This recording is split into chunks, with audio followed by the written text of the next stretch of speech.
Is the DC2 Type R the best handling front-wheel drive car of all time? What is handling? Let's discuss.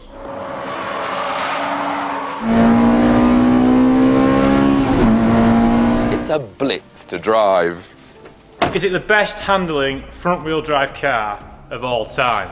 That is what we're going to discuss today, and I want you to get involved in the comments. Let me know what you think. I'm going to provide my case, tell you what I feel about it. Slightly biased, maybe, but let's discuss what makes a good handling car, why the Integra therefore is a good handling car, and ultimately why the Integra Type R isn't the best handling front-wheel drive car. But it's not just the engine that impresses, because there's handling to match. This car almost redefines front-wheel drive grip. So, is the DC2 the best handling front-wheel drive car? No, not especially. It has the DNA in it from some of the best handling front-wheel drive cars, but it's just a regular thing compared to a lot of cars of the time. A lot of similar cars, let's say, but a lot of not so similar cars on the surface all share the same kind of DNA. Now let's start with what is handling. What is handling, right? What is the definition of handling? Let's see what Google says is the definition of handling. So the Google definition: when you filter for motoring, respond in a specific manner when being driven or controlled. And then in a sentence, the new model does not handle nearly so well. The new model does not handle nearly so well. The new model does not handle nearly so well. So what makes a good handling car? Is it outright performance? No, I don't think it is. The DC5 is probably faster out of the box than the DC2 around the circuit. So what makes a good handling car? Why do people think the Integra Type R DC2 handles so much better than the DC5?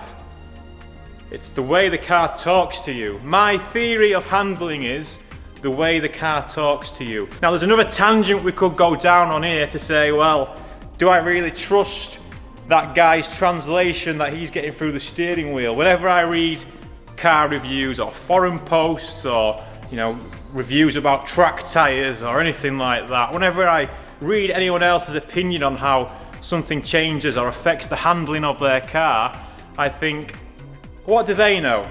Now if we go back to Google and we look at the best handling front-wheel drive cars of all time, the list, they've got some cars in there which I don't think handle very well. I agree that the DC2 is one of the better, if not the best handling car, but what does it mean to have a good handling car? We'll start with the Google list, shall we? We'll come back to the Integra specifically. Let's go to Autocar magazine, a well-respected magazine in the UK. They've done a top 10 list. No, I don't accept I accidentally accepted the cookies. So they've put the Integra Type R at the top, which is wise and correct. So well done for that. Yeah, it probably is the best front-wheel drive car, the best handling front-wheel drive car there ever was, right? The second one they've put is the Golf 7 Club Sport S, the VW Golf Club Sport S. Now, does that handle better than a DC2? Autocar, I don't think so. A Club Sport S would rinse this around the track, stock for stock. If they come out the factory together, the Club Sport would be a lot faster. But we're talking about handling here.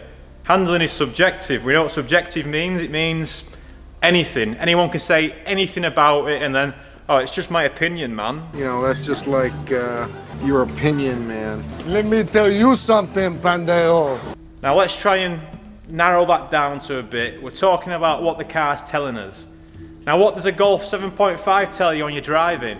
If you're Simon Bucknell and you're watching this, you probably think it tells me quite a lot. He loves his Mark 7 Golf GTD. I've never driven a Club Sport S. Maybe it's alright. The third one on the list. Well, it's the same story with a Mini. How can you say the original Mini handled well? So this is when we're going back to the whole subjective thing. Can you trust what people say when they say something handles well? how does an original Mini handle well? How do you handle well? I'm not buying it. How? So people might say the original Mini handles well because it's small and lightweight. Does that equal good handling? Well, you know, from a physics perspective, maybe, yeah, but it's got nothing fancy going on, has it? Why doesn't every small little front-wheel drive car handle well? The Mini's more popular, maybe? Right, anyway, we'll just quickly flick through. Megane, everyone says Megane's handle well. 306 Rally, I can understand, right? This is one that we can actually draw a comparison to with the DC2. A 306 Rally, around about the same time, similar weight, similar power.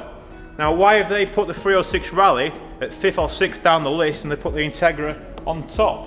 What makes this handle better than a 306? They've both got similar steering, they've both got decent engines, decent power. Where's the handling? What's the handling? Because they've got completely different suspension layouts, a lot more advanced on the DC2, just pure shopping trolley on the 306. Why does the 306 deserve to be in the top 10 list of best handling cars? Is it what the OEMs do? When they designed the car in France, did they do some special stuff to make the car handle better? So you might have grasped by now, I'm not very fond on the term handle. How does a car handle? Well, like I say, you can just make it up as you go along. I'm not trying to say this list is proof of that, because we all know these cars have got some pedigree for decent handling. But why? Renault Clio 172, why did they handle well? They were no real different than a 1.2 Clio. What's the major differences between a 1.2 Clio and a 2-litre RS Clio? The engine, right? What's the difference? You tell me. I don't think there's much difference. I used to own one of them cars. A lot of fun, but I didn't think it drove anything differently to a standard one, just with a beefier engine. And that was kind of the charm of it. Anyway, back to the DC2. Why does the DC2 handle well? Why has it got this reputation for being such a good handling car? Well, there's a few reasons. Think about the car when it's original, right? You've got the V18. That's not going to change how it handles. See where I'm going? If this car had 75 horsepower, but everything else was the same, even had an LSD, would it still be number one on the best handling cars of all time? No, it wouldn't even be close to the list, would it? It might be like a quirky alternative for a young driver or something like that, but you know, the reason this car was known as being the best handling car of all time, it had the combination of an engine, a gearbox, and a suspension layout, all combined into a wicked driving experience. Now, is handling just how the car makes you feel? Is that how the 306 got into the list? Because the 306 has a nice short gearbox, relatively lightweight, high power for a small car. Is that how that happened? Is that how the Ford Focus got into that list? Because you've got all this performance in a hot hatch. So why is the DC2 the best? It's not really, is it? It's this handling word again. What's handling, right? It's the package. It's all the things in the car. It's not just the way the steering wheel feels. Or maybe it is to some journalists, because apparently that gets in the top 10. That one there. Yeah? How does that one get in the top 10? I don't understand. So specifically DC2, what makes it the best handling car? Well, we know it's got the engine, the gearbox, but it's the suspension and steering, right? The cars from Honda that came after the DC2, like the EP3 for example, they sometimes make it onto these lists of the best handling front-wheel drive cars ever. But if you've driven an EP3 and you've driven a DC2, you wouldn't put them in the same list, especially if you've driven them on track. Where are we drawing the line, right? There is no lines. That's the beauty of this subjectiveness and the word handling. Why is the DC2 the best handling car? Maybe it is, maybe it's not. So the DC2, as I'm sure you'll all know, has good suspension. Double wishbone at the front, and it also has an LSD in the gearbox. That combination is what gives you a nice handling car, a nice drive in and out of corners. You're turning in, you know what the car's doing, and you're pulling yourself out of that LSD. All that together makes for quite a nice driving experience. Does that make it the best handling car? It's not the fastest, is it? The DC5 was faster. Why is the DC5 not in the list? Well, I guess we're talking about the UKs, aren't we? Let's ignore the list for now, because I don't know how... Yes, I have driven a Mini, by the way, and no, I didn't well, I didn't fit in it for a start, but how can you call a car with the steering wheels like that, how can you say that is the best handling, right?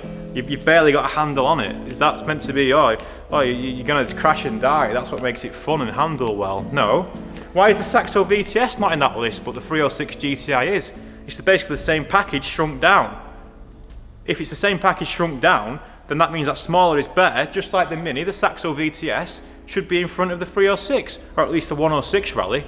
The Focus RS 500, just 'cause it's got all that power, it's got all that weight as well. Why is the original Focus RS not in there? If the Mini's in there, we know that smaller packages should be better. So why is the original Focus RS not in there? Now this is not to have a pop at journalists or car people or people who aren't fast on track, but if you're not driving fast on track, you can't tell me how a car handles. I'm afraid that's the way it goes, right? I'm sorry, you can have your opinion. Everyone's entitled to an opinion these days. You can say basically anything and say it's just my opinion, as long as you don't offend anyone. Obviously that's, can't be offending anyone, right? I hope I'm not offending anyone when I say this either, but if you're not fast on track, if you don't post onboards of you driving this car whilst critiquing its handling, not interested. There's very few people out there, without naming names, that I think, yeah, that guy's right. I mean, obviously, I'm not in the market for new cars anyway, so I'm reading old stuff and I'm watching old stuff, and I'm not getting through cars, am I, that well? But there's a lot of people on YouTube who review cars and they'll tell you, oh, it handles good, this man, and all that crap, and I don't trust them. And it's entertainment at the end of the day. Dan, stop being so grumpy, it's just entertainment. So is the DC2 the best handling front wheel drive car ever? No. Why not, Dan? You've said it was. You've argued the point that it was. Well, it's just metal, right? And the same metal has been used on so many different cars. The same suspension layout and basic, ergonometry of the car and the brakes and, all the parts have been used on so many different cars. Why does the DC2 get placed at the top? The big one for me is the Rover, or should I say the MG ZS180, which in theory should handle better than a DC2. Why is that? Well, it's slightly longer wheelbase. It's the EK kind of layout of Honda, isn't it? Slightly longer wheelbase. Does that equate to better? Well, maybe not, but if you ask a certain man from Hull, he will tell you that the EK is the superior chassis in the Honda. It's the best handling, he might say. He might not say that. But the EK chassis for the Hondas, that's pretty much pinnacle. Kind of universally agreed, and it's mostly to do with the longer wheelbase, because everything else is pretty much the same. So why is a Honda Integra Type R, with its kind of older generation Civic EG suspension layout, why is that held so much higher than an MG ZS180, which has similar performance, but has that EK kind of platform with a longer wheelbase and everything? Did you ever see the ZS on the list? Because I didn't. So what's the difference there then? Oh, maybe it's not the handling after all. Maybe it's just all a load of shit. Maybe the word handling means nothing and we should stop talking about it. Maybe. Food for thought. Let me know your thoughts in the comments. Interested to hear what you think is a good handling car. You've seen me try and review cars, right? And I just enjoy driving too much. I have to fluff it. I'm gonna have to start fluffing it and telling you things handle well and stuff like that. I've probably said it myself, right? I've probably said it, this handles right good, this. And then, maybe two other cars I've said that they don't handle so well. But I think we need to be clear of what a good handling car is and a bad handling car is. Because I would put the Mini in the bad category, but everyone else puts it in the good category. And the Focus RS, I don't know about that. The Meganes, you know, yeah, they're fast, but do they handle good? The Clio, they're fast, but do they handle good? A Clio, good handling? Well, it comes into the old subjective, doesn't it? Yes, it handles good. Why does it handle good? Because it's fun. Does a fun car mean that it's good? Is that why people think the Mini handles good? Because it's an experience to drive? My brain hurts. Oh well, goodbye. Thanks for watching. Let me know your thoughts. Interested to know what you think the best handling front-wheel drive car is. Is it the Integra? If it's the Integra, then why is it not the MG ZS? If it's not the MG ZS, then why is it not a Civic EK4 or whatever they are? No, EJ9. Why is it not an EJ9 with 75 horsepower or something? They should handle just the same, if not better. Oh, you mean it's the engine as well? It's not just the suspension. It's not just how the steering wheel moves. Yeah, there's a lot of components that go into this handling, and yeah, I think I've said enough now. You're catching my drift, aren't you? You're catching my drift. Okay. Thanks for watching. Nice to get that off my chest. Goodbye.